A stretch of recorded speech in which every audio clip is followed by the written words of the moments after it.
Hello everybody, we are here at the Kidrobot store with the world famous Dave White, and he's known very well for his sneaker paintings, and for the last 10 years has been a huge name in the art world, like pretty much unstoppable. Welcome to Kidrobot. Thank you very much, mate. It's a pleasure to be here. Awesome. Today we are here because he's releasing a new toy. Kidrobot 17 comes out today, dropping. And we're also selling today a custom that he made in his lab. You can see footage online. It's bananas. So, first of all, how did this come about?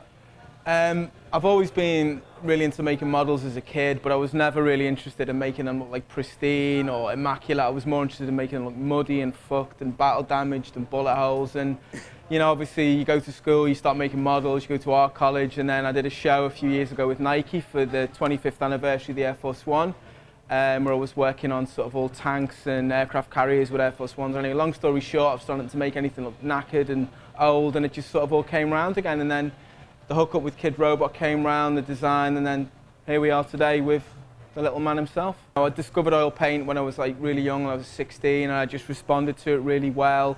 The whole sort of paint splats and drips and things like that happened really early. I mean, I don't know how it happened, it just sort of was an organic process, and I suppose has become a trademark really. I mean, I've switched it right up again. I'm working at the moment on the next series, which is a whole sort of load of burlesque girls.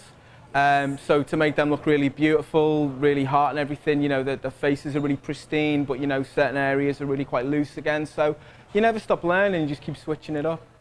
The Heath Ledger painting that you did, what is that?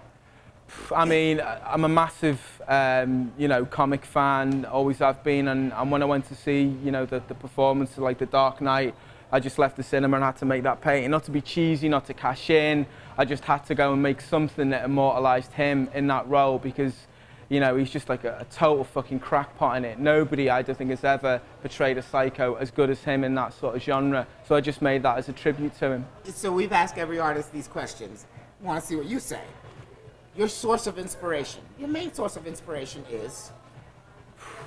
Things I respond to, things I find interesting or beautiful, or I never paint anything I'm not interested in. I wouldn't go out and paint, at this stage of my life, a landscape or a pretty flower or anything. You know, I don't give monkeys about that. It's all about things I you know, collect or I'm interested in, or you know, I'm attracted to. And so the paint doesn't actually guide your work. Your work guides the paintbrush, yes? Is that what you're saying? No, I mean, it's 50-50. I mean, that's the whole thing with the superhero works, is when you see a photograph of them, you're like, okay, he's just replicated a comic book, so what? So many other people have done that. But when you see them in the flesh, it's just all about the texture, so it's a complete contradiction. So with the order, there's a little bit of, sounds cheesy, but a bit of chaos, and that's 50% of what I do. I like to leave it loose.